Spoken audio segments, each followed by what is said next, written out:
Hi అండి, welcome to others world. ఈరోజు నేను పెసరపప్పు పొన్నగంటాకు కర్రీ వండుతున్నాను. దీనికోసం కళాయిలో ఆయిల్ వేసుకున్నాను.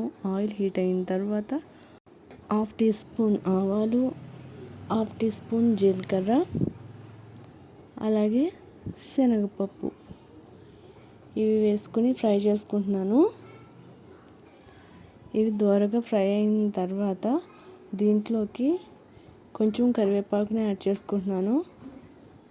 కరివేపాకు ఇలాగ చిటపటమన్న తర్వాత పచ్చిమిర్చి, అలాగే కట్ చేసి పెట్టుకున్న ఆనియన్స్ని కూడా వేసుకుంటున్నాను. ఆనియన్స్ కూడా వేసుకున్న తర్వాత వీటిని ఒకసారి ఫ్రై చేసుకుంటున్నాను. ఆనియన్స్ అనేవి మరి గోల్డెన్ బ్రౌన్లోకి రానవసరం లేదు, జస్ట్ ఇలాగా కొంచెం పింక్ కలర్లోకి వస్తే సరిపోతుంది. అలా ఫ్రై అయిన తర్వాత బాయిల్ చేసుకున్న పెసరపప్పుని ఇందులో యాడ్ చేసుకుంటున్నాను. ఇది ఒక 1/2 అవర్ నానబెట్టుకొని కొంచెం పలుకుగానే బాయిల్ చేసుకోవాలి, మరీ మెత్తగా అవసరం లేదు.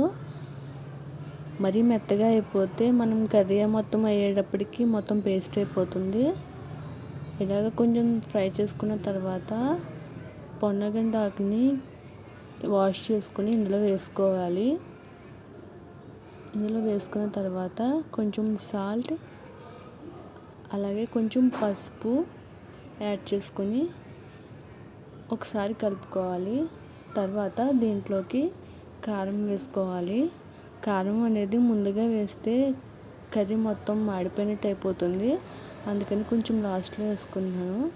అలాగే దీంట్లో కొంచెం ధనియాల పొడిని యాడ్ చేసుకున్నాను. అంతేనండి, కర్రీ రెడీ అయిపోయినట్లే. కర్రీ అనేది ఇలాగ కొంచెం పొడి పొడిగా అయిపోతే మనకి రెడీ అయిపోయినట్టే. చాలా సింపుల్గా అయిపోతుందండి. తప్పకుండా ఒకసారి ట్రై చేసి చూడండి. కర్రీ అయితే చాలా బాగుంటుంది.